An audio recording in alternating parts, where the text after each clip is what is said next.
जी, आपने मुझे मांग संख्या 56 एवं 45 पर बोलने का मौका दिया। सभापति महोदय जी, मैं आपके माध्यम से उद्योग मंत्री जी का ध्यान आकर्षित करना चाहूँगा। मैं उस ज़िले से आता हूँ जिस ज़िले की पहचान भारत देश के अलावा पूरे विश्व में है। आज चाहे आगरे का लाल किला हो, चाहे लाल किला दिल्ली का हो, पुरानी संसद भवन हो, नई संसद भवन हो, राम मंदिर का निर्माण कार्य हो, उसमें धौलपुर स्टोन काफ़ी महत्वपूर्ण अपनी जगह रखता है। लेकिन आज सरकार की उदासीनता के वजह से आपने बहुत सारा राइजिंग राजस्थान के नाम पे बहुत सारा ढिढोरा पीटा था, लेकिन आपके द्वारा इस राइजिंग राजस्थान के नाम में कहीं भी धौलपुर का नाम इंगित नहीं था। मेरा सभापति महोदय जी, आपके माध्यम से इस सदन में मंत्री महोदय जी निवेदन है कि आप धौलपुर स्टोन जो अपनी एक पहचान रखता है, देश विदेश में पहचान रखता है, उसके लिए कोई स्पेशल नीति बनाए, क्योंकि आज वो अपनी दम तोड़ रहा है। धौलपुर स्टोन के नाम पे आज कहीं भी जाएं तो उसके लिए कहीं भी उसके लिए जगह नहीं है, क्योंकि सरकार ने अपना उदासीनता रवैया धौलपुर स्टोन के लिए अपनाया था। मेरा मानना है कि स्टोन मार्ट जैसी सरकार के द्वारा कई जगह मेले लगते हैं, तो उसमें स्पेशल पैकेज देके धौलपुर स्टोन को बढ़ावा दें, जिससे वहाँ के रोजगार मिल सके और जो वहाँ पे प्रोसेसिंग यूनिट लगी हुई हैं उनकी एक पहचान बन सके, उसमें दम आ सके और वहाँ पे जो जितने भी बेरोजगार लोग हैं रोजगार हो सके। चूँकि मेरा मानना है माननीय सभापति महोदय आपके द्वारा कि धौलपुर स्टोन के नाम के लिए वहाँ पे हमारे यहाँ एक तो कोटरा और एक विष्णोदा इको पार्क बनाया गया, लेकिन सिर्फ नाम है आज की तारीख में, लेकिन वहाँ कोई भी डेवलपमेंट नहीं है।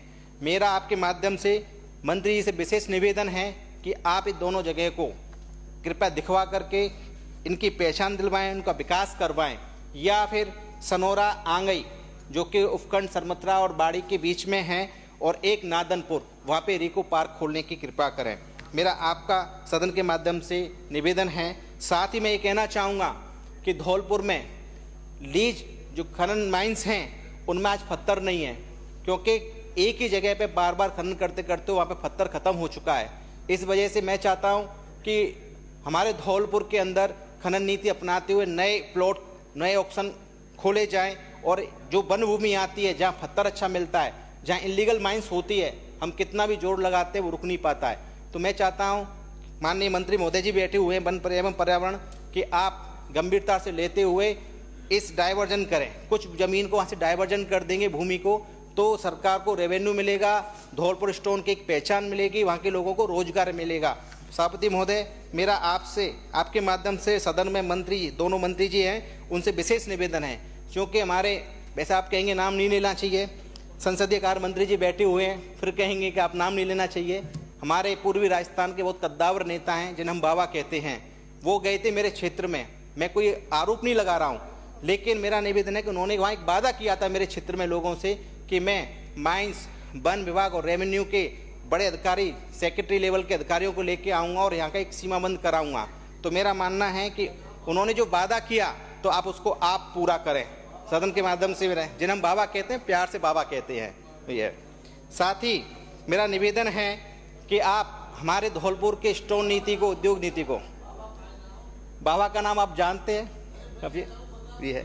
साथ ही मैं कहना चाहूँगा हमारे जो वन एवं पर्यावरण मंत्रालय के मंत्री जी बैठे हुए हैं कि मेरा जो क्षेत्र है धौलपुर के अंदर जहाँ मैं निवास करता हूँ 90% एरिया फॉरेस्ट में आता है। 90% एरिया नाम मात्र की जगह है खेती क्यारी के लिए, जिसकी जवाबंदी हो या कोई हो। 90% सर, 90% एरिया ये है। आप सुनने का थोड़ा मायदा रखना, टाइम जरूर लगेगा, आपका संरक्षण भी चाहिए मुझे। मैं चाहता हूं कि वन अधिकार नियम के तहत धौलपुर जिले में आज तक एक भी पट्टा जारी नहीं हुआ है। एक आज तक हम लोगों ने कई जगह अप्लाई किए, ग्राम पंचायत लेवल से पास हो जाता है, उपखंड स्तर पर अटकल लगाई जाती हैं और फिर जिले लेवल पर अटका दिया जाता है। तो ये बड़ी शर्म की बात है कि धौलपुर जिले में FRA नियम के तहत आज एक भी पट्टा नहीं है, जबकि हम वहाँ के बासिंदे हैं। FRA नियम 2006 के तहत उसमें स्पष्ट लिखा हुआ है कि ऐसे अनुसूचित जनजातियां या ऐसे वन्य निवासी जो परंपरागत वन में रहते हैं, तो उनमें एसटी के लिए तो साफ लिखा हुआ कि दिसंबर 2005 से पहले का निवास प्रमाण पत्र होना चाहिए, और अन्य की लिखा है 3 पीढ़ी समथिंग 1930 के डॉक्यूमेंट्स होना चाहिए। उसके लिए चयनित भी किया गया कि जैसे वहाँ स्कूल हो, स्कूल में नामांकन हो, कोई बुजुर्ग आदमी हो, कोई पुराना पेड़ हो, या कोई ऐसी पहचान हो, या आपके पास कोई सबूत हो, LRA 91 की कोई रसीदें हों, तो उसके आधार पे FRA नियम के तहत पट्टा मिलता है। लेकिन आज वो हमें पट्टा नहीं मिल रहा है। मेरा सभापति महोदय, सदन में आपके माध्यम से मंत्री जी से निवेदन है कि कृपया आप इस पर गौर फरमाते हुए आप भी वन विभाग की टीम को बोल करके जहां हमारे लोग रह रहे हैं SC ST के, उनके लिए पट्टे के FRA नियम के तहत पट्टा तो मिले कम से कम, ज़्यादा नहीं। चूँकि 2011 की जनगणना है, आबादी बहुत बढ़ चुकी है, आबादी के लिए जो ग्राम पंचायत में जगह थी वो कम है। अकेला मेरा सवाल नहीं है, सारे सदस्यों का सवाल है, मैं सबकी बात रख रहा हूँ। तो उस हिसाब से आबादी बढ़ गई, घर परिवार बढ़ गए, वन भूमि है, तो हम लोग कहाँ जाएंगे? हमें वन भूमि पर रहने का अधिकार भी तो चाहिए। हमारे पूर्वजों ने उस जमीन को बचाया है, सींचा है, फॉरेस्ट था पहले, वन था, हमने उस सबको बचाया है, इसीलिए हमको वहाँ पे पट्टे चाहिए। आप कैंप लगा के पट्टे दें, और मेरा आपसे माध्यम से आप अधिकारियों को भी कहें कि भाई पट्टे वहाँ के जारी करें। चूँकि मैं आपको पहले भी मिल चुका हूँ और आपको भी लेटर भी दिया है। श्रमत्रा नगर पालिका पूरा फॉरेस्ट पे बस रहा है, पूरा राज्य सरकार की, केंद्र सरकार की जितनी भी जल कल्याणकारी योजना है उन सब का अवधि जमा पहना जा चुका है, विस्तार हो चुका है। मंत्री महोदय जी कृपया समझना, आदरणीय सभापति महोदय, मुझे आपका संरक्षण चाहिए। ये पहली बार का विधायक हूँ, मुझे बोलने का थोड़ा सा मौका दें। माननीय वन मंत्री महोदय जी, आप कृपया इस पर गंभीरता से लें। प्रधानमंत्री आवास योजना गरीब की जनहित की योजना है, उनको योजना में नाम आ जाता है, लेकिन उनको पट्टा नहीं मिल पाता। पट्टा नहीं मिल पाने के कारण वो आवास योजना निरस्त हो जाती है। इसको आप गंभीरता से लें। यही हाल ग्रामीण क्षेत्र में मेरे यहाँ पूरा का पूरा। तो मेरा आपसे निवेदन है कि इस पर आप गंभीरता से लें। साथ ही मेरे यहाँ राजस्थान का 5वां करौली धौलपुर टाइगर सेंचुरी बनने वाली है, उसमें आपके द्वारा बताया गया कि 15 लाख रुपए पर पर्सन दिया जाएगा 18 साल से बड़े व्यक्ति का ये है।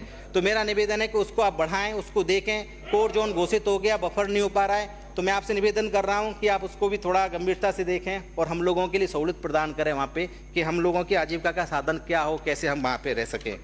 साथ ही मैं कहना चाहूँगा, मेरे यहाँ सबसे बड़ा मेन मुद्दा है, मंत्री जी आप इस पर गौर करें बिल्कुल, कि हमारे वन क्षेत्र में अवैध खनन या परिवहन की प्राथमिक जिम्मेदारी आपके डिपार्टमेंट की है, लेकिन आज तक आपके विभाग के द्वारा नाम मात्र की खानापूर्ति होती है और पूरा का पूरा पुलिस विभाग के द्वारा हमारे लोगों को परेशान किया जाता है पूरा। चूंकि वन विभाग में वो बताते हैं FIR में, मैं आपको FIR भी टेबल कर दूंगा सर, 1 मिनट टेबल कर दूंगा। मेरे यहाँ क्षेत्र के अंदर 11 FIR हुई हैं पिछले 9 महीने के अंदर, और 9 महीने में FIR की लैंग्वेज देखेंगे तो कॉपी पेस्ट, सिर्फ व्हीकल का नंबर, चेसिस नंबर चेंज है, सिर्फ कॉपी पेस्ट।